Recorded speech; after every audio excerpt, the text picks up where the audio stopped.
Hello everybody, welcome to Filmmaking Today. Bojan Dulabic here. This is a message to my fellow Canucks. We're allowed to fly again.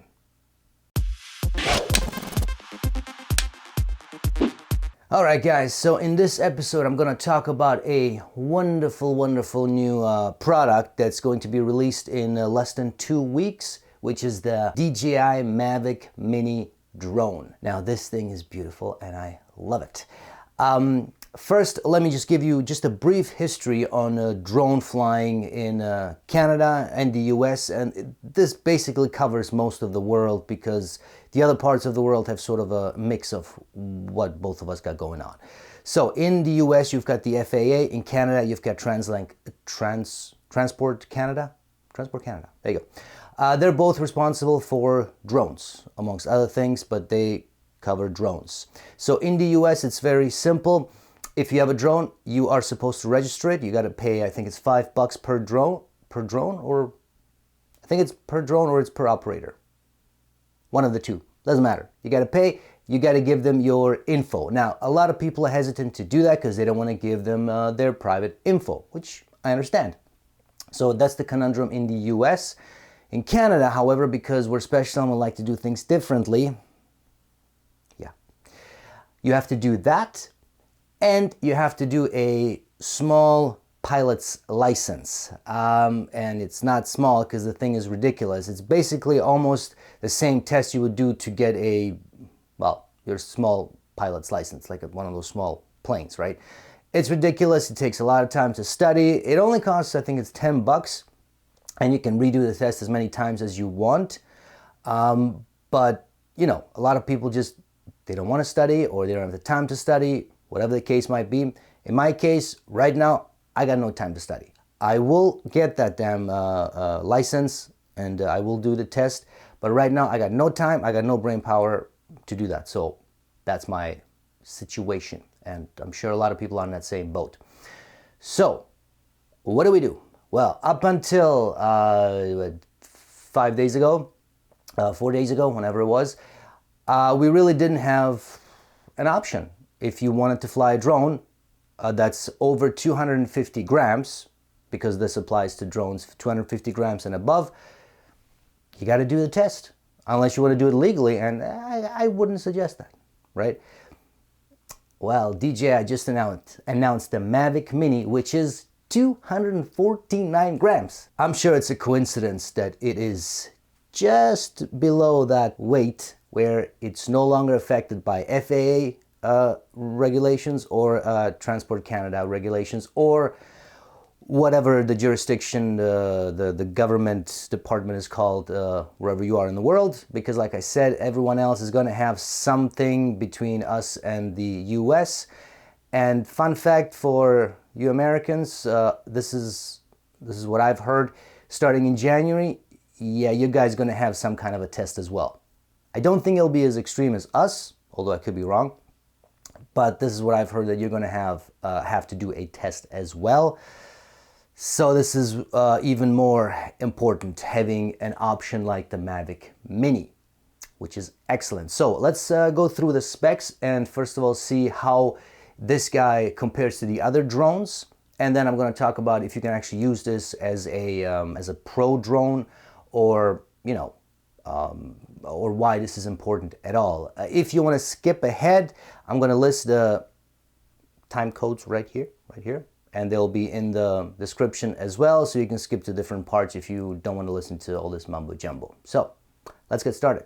When it comes to the actual specs, so we are looking at, when it comes to the sensor, it's the same sensor size as the Air and various other drones, most of the other drones, so that's a good thing. When it comes to images, it's 12 megapixels, so that's a good thing. JPEG only, and I'll talk more about that later, so, you know, there's that. When it comes to the lens, you're looking at the equivalent of a 24mm lens, and aperture is 2.8, and it's fixed, which is pretty normal with drones. You know, it is what it is.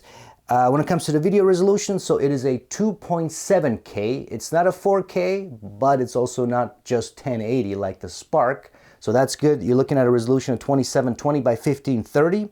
Now, at least right now, I hope this changes. It's only shooting in either 24 frames per second or 30 if you're shooting 2.7K, and if you're shooting 1080p, you get 25, 30, 50, and 60. I don't know why it doesn't do 24. It seems weird to me, considering you've got 25. Why couldn't you just offer, I get 25, that's for Europeans, but why not offer 24? So I am hoping that that will be fixed with a software update. It just seems weird to me, but you know, it is what it is. Now, one important thing that could drive people nuts when it comes to video, it's all automatic settings, right? So you can adjust the shutter speed, you cannot adjust the ISO. You can, however, adjust the exposure value, so I guess that's good. But yeah, you don't have control over any of the other settings. Again, I'm not sure if this was done to keep the weight down, because we're going to talk about certain things that they had to take out, right? And that's just unfortunately something they had to do in order to keep the weight down to the to match the 249 grams, right? So yeah, I don't know if that's the case here. I don't know, maybe not, or maybe they just don't want to cannibalize their, the Mavic Air, which basically, I mean, this one, in many ways, this one competes with the Air, but for a lot less in terms of dollar value. Obviously, the Air is better, let's be real. It is better, but depending on what you're doing, yeah, this one might be just perfect for you. You don't have to get the Air, whereas just a few days ago, you would have to get the Air. Because this one, I'm convinced the Spark is done. Unless they're going to do something just, out of the box thinking, to me the Spark is done because A, it costs more and it does 1080p. It's a 2-axis gimbal. This is a 3-axis gimbal. So there's a lot of things. Now there's some things the Air has that this one doesn't, but yeah, it doesn't make sense to me, at least the way it's positioned in terms of pricing. I guess if they drop the price below this one, maybe, but just my opinion, I think it's weird to have the Spark, to have the Spark and the Mini. So there's that. It only shoots at 40 megabits per second. Now the Air does 100. It's obviously a significant difference. Now I was never expecting this one to do 100, but I was hoping at least 50 or preferably 60. It's kind of what I was hoping. We're getting 40. Now, the footage that I've seen, and I've seen a lot of footage, I've seen a lot of videos on this guy, it looks pretty damn good. So that might not be an issue. Also, the fact that it does do 2.7K, unlike the Mavic, the Air, which does 4K, obviously. Maybe that's why 50/60 isn't needed, because the resolution isn't quite that high. So, something to keep in mind. When it comes to video format, it does H.264, so it doesn't do H.265 unlike some of the other ones. Again, from the footage that I've seen, it doesn't really make that big of a difference, so you should be okay on that one. So again, going back to photography, like I said, 12 megapixel, it does shoot 4K, so 4000 by 3000 resolution. You can do 4:3 or 16:9. Again, JPEG only. Now that's not a surprise to me. The Spark also does JPEG only. That to me is, I'm convinced that's just them not wanting to cannibalize on the Air, which does do HDR photography and RAW, camera RAW. So I think that's just it. I mean, look, it's a business. You gotta understand that. JPEG photography is still fine. You can get some really great shots. I mean, there's still photographers out there who swear by JPEGs, right? They don't want to deal with the camera RAW. So it can work, right? The good thing about photography, unlike videography, you do have full setting. You have control over all the settings. So you can adjust the ISO, you can adjust the shutter speed. Again, you can't adjust aperture because it's fixed, which is normal, but you have full control over all the other aspects of the camera, which is pretty sweet. Which also leads me to believe that the reason they haven't included that for video is, again, they don't want to cannibalize on the other models, right? So, there's that. When it comes to more of the hardware stuff, so you get 30 minutes flying time. Now that's amazing. First of all, it's never going to be the time that they say, because your drone will scream at you once it reaches, I think it's 30%. It will tell you, you got to come down. You got to come, I got to come down, so to speak. Because that's just safety. You don't want that thing hovering above when it's, 10%, especially if it's all the way out. It might not have enough time to come back. So usually, because of that, you usually get, if it's 30 minutes, you will get about 24, maybe 25 minutes, which is still pretty damn good. That's the advantage of this drone being so light. It can stay in air longer. So all the videos I've seen, everybody says 24, 25 minutes, which is pretty amazing. Out of all the drones, that's I think one of the pro ones will do roughly the same, but it's definitely better than most of the other drones when it comes to flying time, which is excellent, excellent. As I mentioned, 3-axis gimbal, so unlike the Spark, which has 2, you get 3, and that just gives you a lot more stability, and the image is gonna be just smooth, no shaky, which is good. It does use advanced Wi-Fi, which is better than the Spark because that one uses, I guess, standard Wi-Fi. So it's not as good as the other drones, which use a different technology, but it's still good and better than the Spark. Like I said, the range is 4 kilometers or 2 kilometers, and that just depends on the country. I'm pretty sure us in Canada, we're gonna get the 2-kilometer version, I think. I could be wrong on that one, but again, my personal opinion, honestly, I would never fly the damn thing even 2 kilometers. This is just my opinion. I mean, you are supposed to keep line of sight, right? Some people do, some people don't. But in my opinion, even if we didn't have that law, I am not comfortable flying my drone 2 or 4 kilometers out. I'm just not. Call me a chicken, I'm just not. I like to, I do like to see that thing, as best as I can, because this thing is like this big. How much can you see it once it's more than 500 meters away? Anyway, just my opinion. So there's that. Now, let's talk about why is this good? Well, first of all, again, for us Canadians, and I'm sure other people, and as I mentioned, for Americans in the new year, if this a law comes in effect, if you guys have to do a test, we can fly. We don't have to worry. We don't have to do the test. We don't have to do anything. If you just want to fly your drone as a hobby, or if it's just for for YouTube, just you want to do some fun stuff. You just want to go out, just like I take out my camera, I go out and take some photos or video. Just want to go to, wherever, a park, or, wherever it is.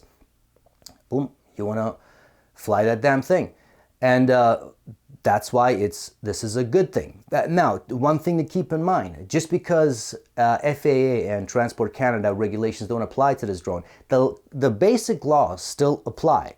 So, don't fly over people. Right, at least in Canada, the basic laws still apply when it comes to that. Don't go into the city. Don't fly. Don't go into an airport. Controlled airspace, controlled airspace. Don't be an idiot. Don't be that guy. Okay, you still have to be reasonable. In Canada, when it comes to this drone specifically, if you want to boil it down to, the law basically says don't be stupid.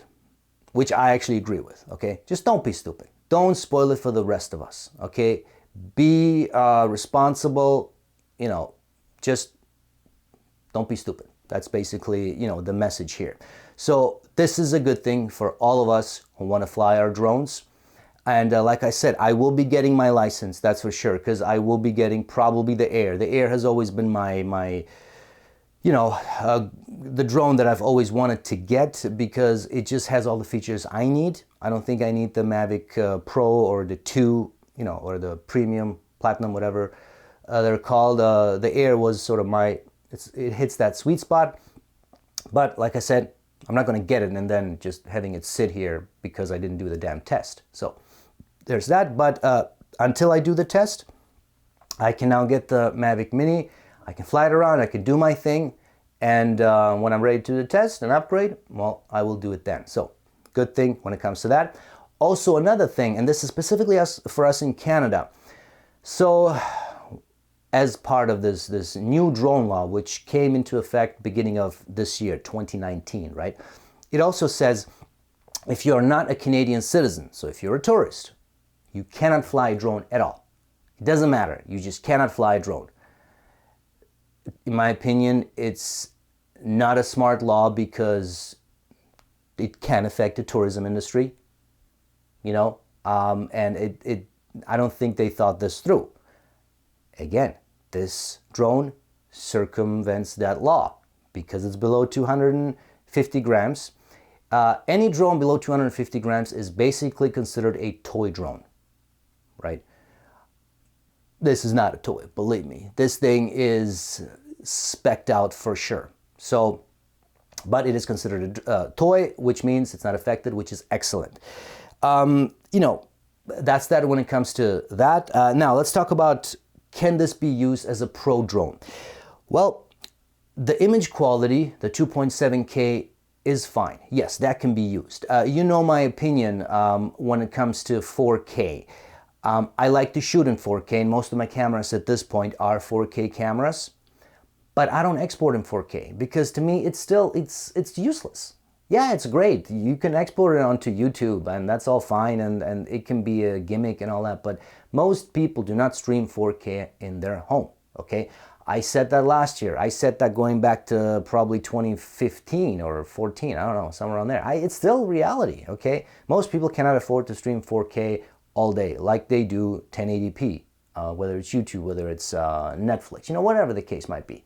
A lot of people, Canada, US, and across the world, have limitations on the bandwidth. It just costs too much. All that fun stuff, which still sucks in 2019. I don't enjoy saying that in 2019, but it is reality. So I like to shoot in 4K because it gives me the option to reframe, you know, to crop in, blah, blah, blah, if I need to. But I don't export in 4K, I export in 1080. So with this one, I just don't have as much leeway. With 4K, you can basically crop in 50%, right? And you can move it around and reposition the image the same way you would crop an actual photo, right? Well, with this one, well, I'm assuming it's going to be 25% as opposed to 50. It still gives me, you know, leeway to, you know, crop in a little bit. So that works for me. Now let's talk about, so there's one thing that I do hope they will change. So when it comes to the auto settings for video, I can still live with that. You know, the fact that it's all auto. The one thing I do hope they will give us control over is the white balance. It really sucks when you fly your drone and all of a sudden the white balance just changes because the light changed, which it will change. That's just reality. Please, DJI, if you are listening, just unless there's something I'm missing here, and this is part of that reason for not having control over the white balance because you want to keep the weight down. If that's not the case, if that has nothing to do with it, please, in the next firmware update, give us control over white balance. Let us dial in the white balance. You know, I just want to be able to custom dial in my white balance. Right? That will allow us to use this drone beyond just as a toy drone. Now, I get it. You don't want to compete with the Mavic Air. I get it. But believe me, there's still tons of features the Air has over this one that, you know, makes it unique. So if you're listening, Mr. DJI, please give us that. Thank you very much. Now, the next thing, so this is an important thing, and this is related to weight, which that's what this thing is all about. ND filters. So the reason I'm not too fussy about not having control over the shutter speed or the ISO, first of all, in video, as you know, you're very limited. If there's too much sun, yes, you can play around with the shutter speed, but it's not desirable. If you crank it up too much, the picture just looks weird, right? Which is why we use ND filters. Now, I'm pretty sure ND filters are coming. I don't have doubts about that. But how much are they going to add to the weight? Because this thing is very close to the limit right now. For example, it comes with propeller guides or whatever they're called, protectors, right? You put them on the propeller, so if you do crash into something, you're protected. Well, that adds to the weight. And when you add those, it's actually well over the 250 grams, which sucks, right? So I don't know when it comes to ND filters, if whoever creates those wonderful filters, if they're able to only add just a slight to the weight, because I think there's a little wiggle room left. And if we can add ND filters, then, you know, having ND filters, I don't care if I can adjust the other settings. And by having custom white balance, now we're talking. We've got, not full, but we've got a lot of control that will allow us to get a nice image, right, when it comes to that. So that's that. Another interesting thing that this drone has is called a CineSmooth mode. So basically what that does is it smoothens the image a bit, especially when the drone stops. It doesn't just stop abruptly, it, you know, smoothly stops, right? So it gives you a cinematic look, which is very interesting. I've seen some footage videos on that, and it looks pretty cool, right? So there's that. Now there's one thing, so there's no sensors on this guy, so there's no obstacle avoidance, right? Again, this goes back to you know, having you know, taking things out to make this light. So there's no obstacle avoidance, none of that. You will have to be cautious. You will have to look where you're going, because if you're close to a tree or whatever, you're going to crash into it if you don't stop, right? The drone's not going to stop for you.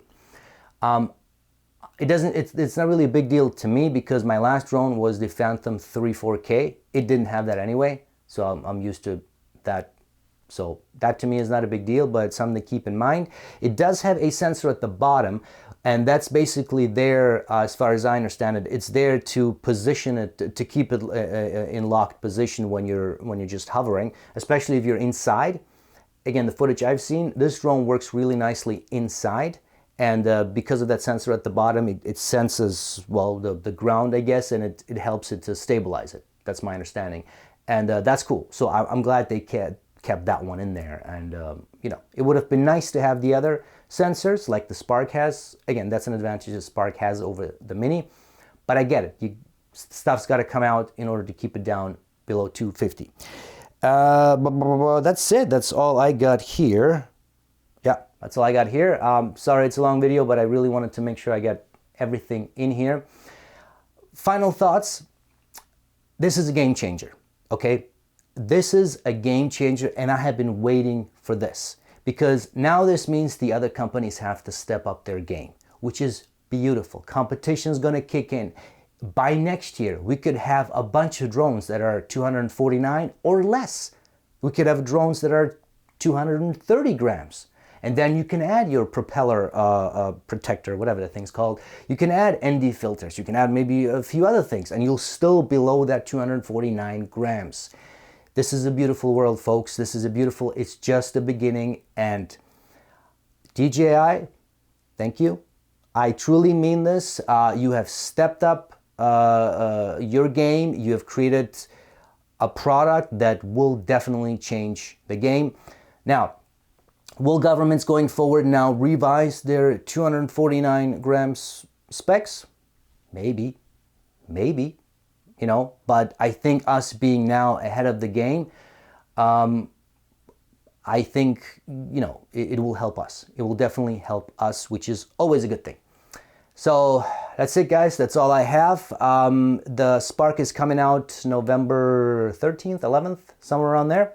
So it's coming up less than 2 weeks, which is excellent. I have included some Amazon links if you want to pre-order it, so check it out. I will be getting it very soon, and as soon as I have it, I will do my, you know, my review on it. I will do various tests on it. I'll do videos to really push the limits, because my goal with this, guy, is to see how much I can push it in terms of filmmaking, right? For my channel, for short films, feature films and all that. Can this thing be used? I am very optimistic that I can definitely push it, and you know, it won't be on the level as the Air or the others, obviously, but I think I can push it pretty hard and get some really good stuff out of it. So that's it, guys. As always, if you enjoyed this video, please hit the like button, subscribe to this channel, tell your friends, all that good stuff, and stay tuned for more. Thanks.